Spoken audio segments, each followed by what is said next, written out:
Tell us about the day you signed on in KLOL, which, by the way, LOL does not stand for laugh out loud. That no, happened. It does not.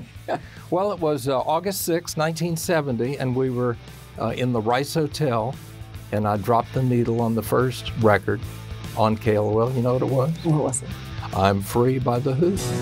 I'm free.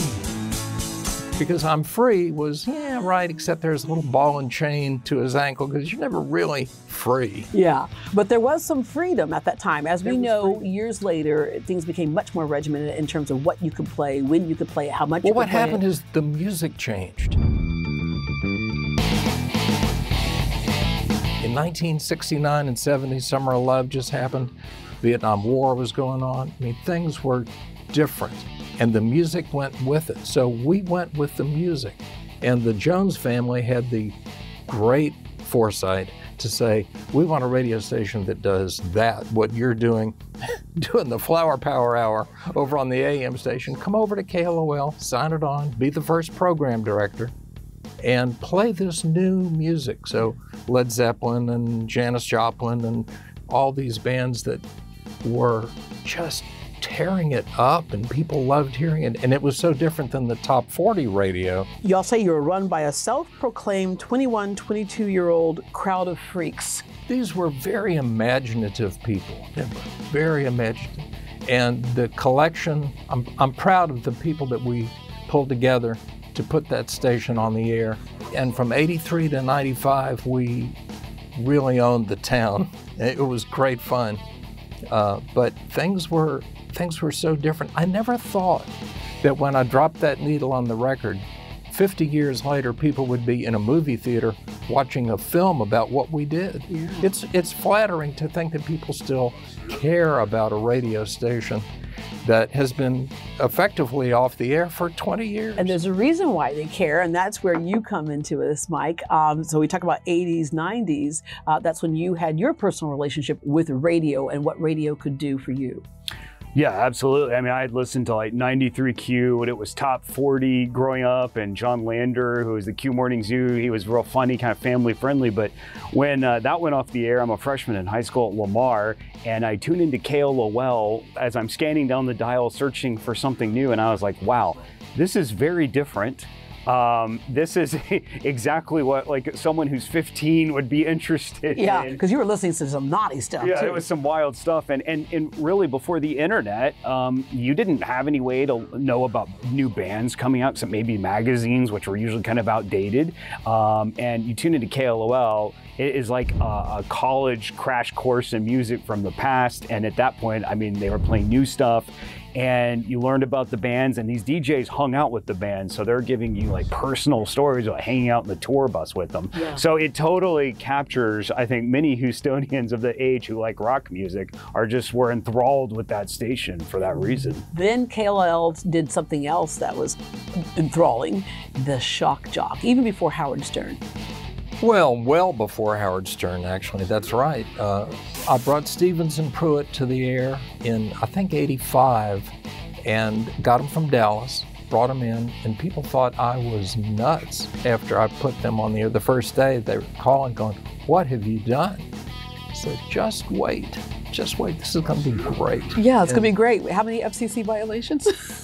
Well, a few, you know. But what we would do, Deborah, is we would budget for the fines each year in a line item on the budget for, fines, and then we pay the fine. Yeah, you push the envelope. Well, we did, but it was not to be shocking. It was to really be entertaining, to be alive, to be imaginative.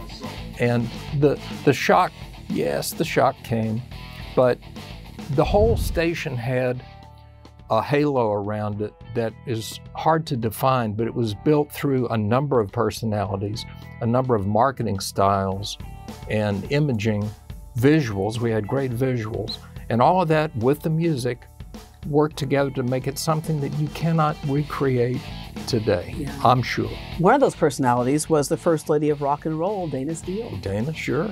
She was my midday. When we won Billboard Station of the Year, Stevens and Pruitt were morning, Dana was midday, Moby was afternoons, and Outlaw Radio was at night.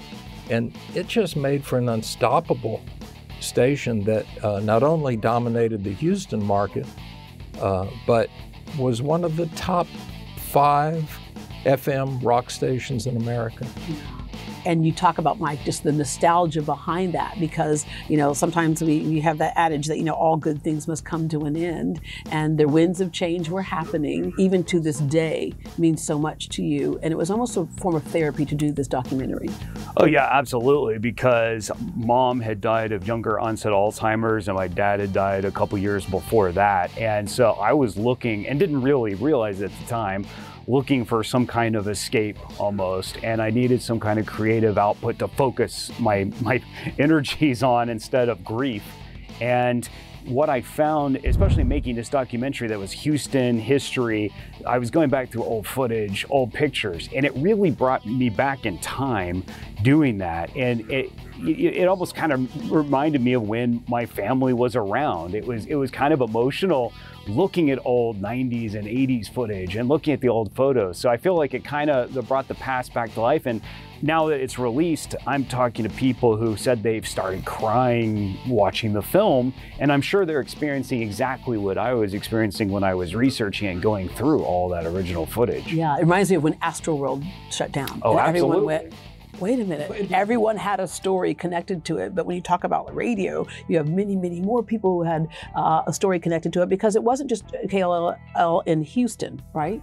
Well, it was a whole movement. And then what happened is the music changed again. 101 KLOL.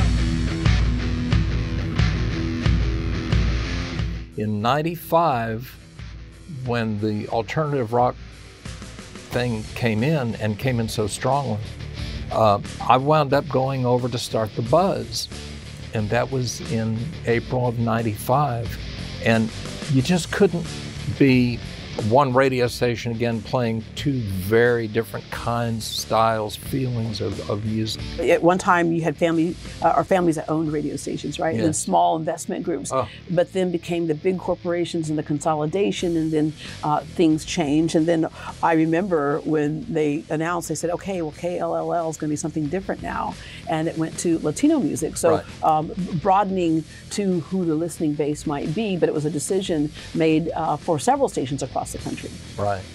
Well, and you know, that was something that happened in 2004, I think, but really after '95 or '96, things started to decline a bit, and that was unfortunate. But you know, once again, it's because the music changed, the management changed, the personalities were different. Unless you have all the sparks hitting at the same time, it's just not going to be something you can recapture and recreate and move it across town and say, oh, look, here's the same thing. It doesn't work that way. In this documentary, we get to share some of those sparks, if you will. You have interviews with like Dusty Hill, Lyle Lovett, Sammy Hagar, Melissa Etheridge, some really cool, interesting people where you shared a slice of time with them. Mike, what do you want the big takeaway to be from Runaway Radio? Well, I kind of see it almost as 3 stories, because it is about KLOL, but it's also about Houston and how much Houston changed all those decades, how it just grew and grew and changed into the city we know today. And also, it kind of shows ZZ Top and KLOL started at the same time. So that's kind of the B plot in a way, as how you see both of them come online in 1970 and change as the 80s came, a new decade, things were going to be different. ZZ Top changed and the way they did music and became kind of an MTV darling band, and KLOL really changed from that kind of hippie progressive station into this, you know, rock and roll, bigger than life juggernaut it became. So yeah. All right, you signed on with I'm Free by The Who, signed off with I'm Free by The Who.